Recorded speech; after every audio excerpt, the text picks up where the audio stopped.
Hey guys, it's Kodiak here, back for another video, and today I want to talk quickly about a big change coming to legendaries in patch 7.2.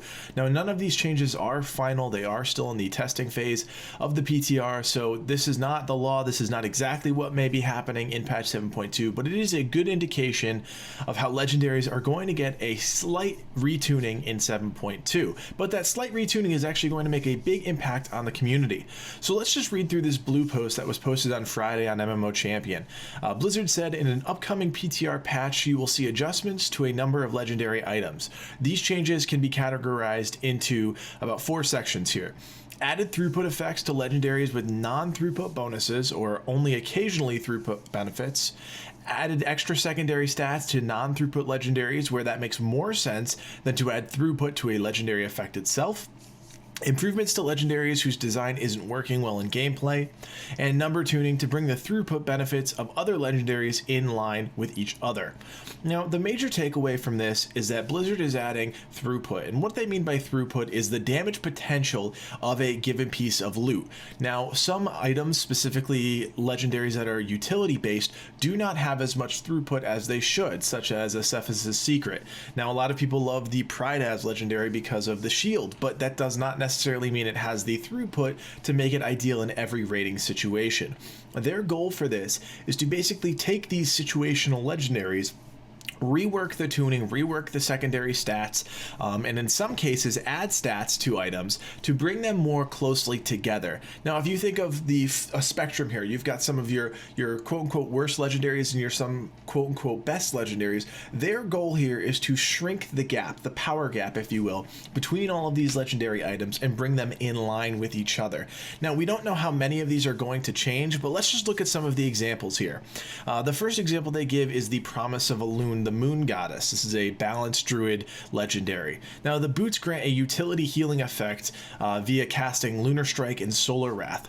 Now, this will also increase the damage of Lunar Strike and Solar Wrath by 8% in the 7.2 rework. So as you can see, a utility legendary is getting some throughput with a damage buff to Lunar Strike and Solar Wrath. Now, that's a decent damage buff. I just started playing a balanced druid, and that 8% boost is going to do a lot of good on single target fights. So let's take a look at the second example here, adding a second secondary stat to a non-throughput legendary where it makes more sense than to add more throughput to the legendary effect itself. So essentially, guys, let's break through the jargon here. What they're saying is they're going to give flat stats to an item that is not necessarily a throughput legendary because adding an effect on top of an effect doesn't really make that much sense. So their example is the Bellovere Final Stand, which is a mage chest that causes Blink to grant an absorb shield.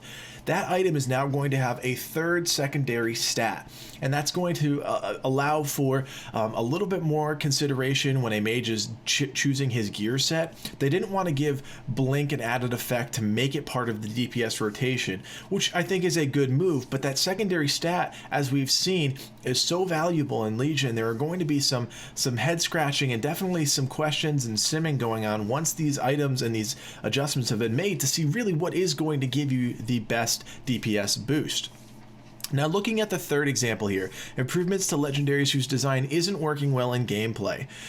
They say this has been an ongoing and continued effort, and we will be making changes as time goes on. So all of you people who are frustrated with maybe some of your legendaries, some of the weaker performing legendaries, they are hopefully looking at those, working to make them fit into the gameplay that we all need, raiding, PvP, things like that.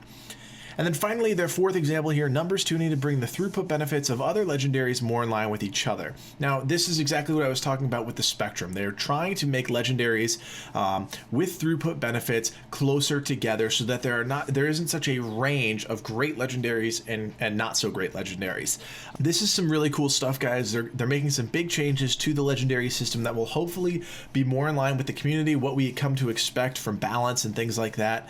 But again, this is all about narrowing the power gap. This is all about bringing things in line with each other so that when you get your first legendary, your second legendary, you have more reliability in it and you're not so frustrated because, oh, I've gotten the worst one, or, you know, ideally you want to be excited because you get the best one. But realistically, we want all of the legendaries to perform some function in the roles that we play on a daily basis. basis, whether it be PvP, PvE, raiding, whatever. So this is hopefully a great first step in 7.2 to bring legendaries back in line. I wanted to share some information with you guys. Please let me know what you think about the legendary systems and all of these changes, if they're going to make a big impact on your gameplay as a raider or a PvPer. But for now, guys, my name is Kodiak, raid leader for Exiled Power. We'll see you next time.